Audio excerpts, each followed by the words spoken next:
Hello guys, for today's video, share ko sa inyo yung ginawa namin dito sa Colinas Verdes na glass railing na frameless. So tara!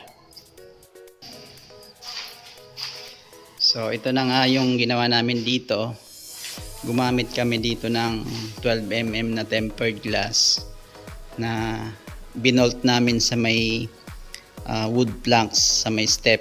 So ito, gumamit kami dito ng bolt, stainless bolt na nakabolt siya dun sa may wood. So napakatibay din talaga, oh. Yan, uga-ugain nyo. Yan, inuuga ako, walang uga. So ito sa hanggang second floor. Ito yung second floor. Tara, tingnan natin sa second floor. So yan, tapos na namin ma-install yung glass. So ito na nga, napakaganda rin pala ng design ng glass railing na walang mga poste, frameless talaga siya. So yan, oh, ang ganda, napaka elegante ng design.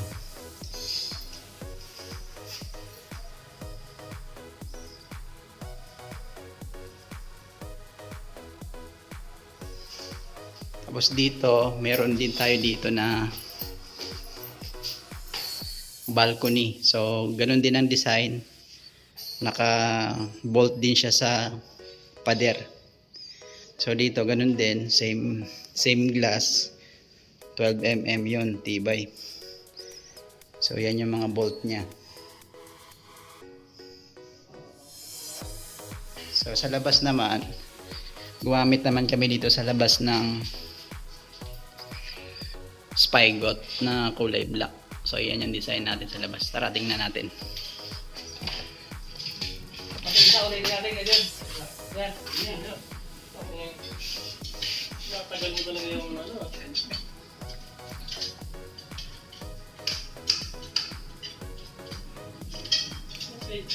Yun, tapos na.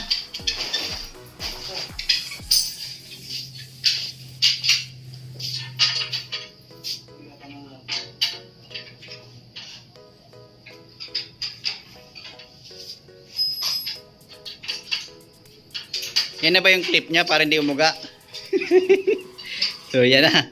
Tapos na yung ano natin dito, glass railing.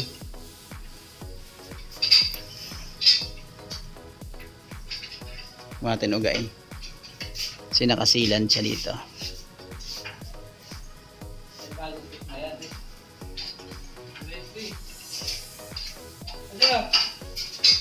So ang huli nating kinakabit itong corner.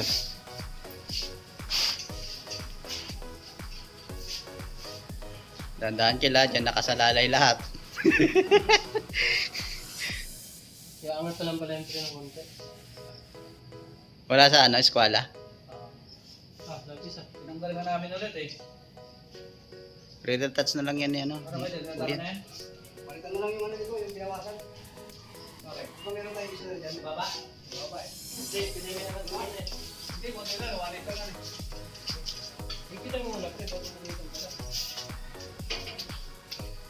Solid. So ito nga pala, oh. So sa mga interested po dyan na magpagawa ng glass railing, please send your requirements para ma-estimate po natin yung inyong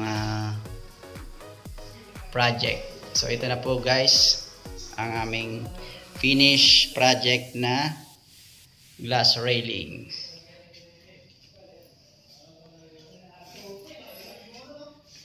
Message lang po kayo sa mga gustong magpagawa.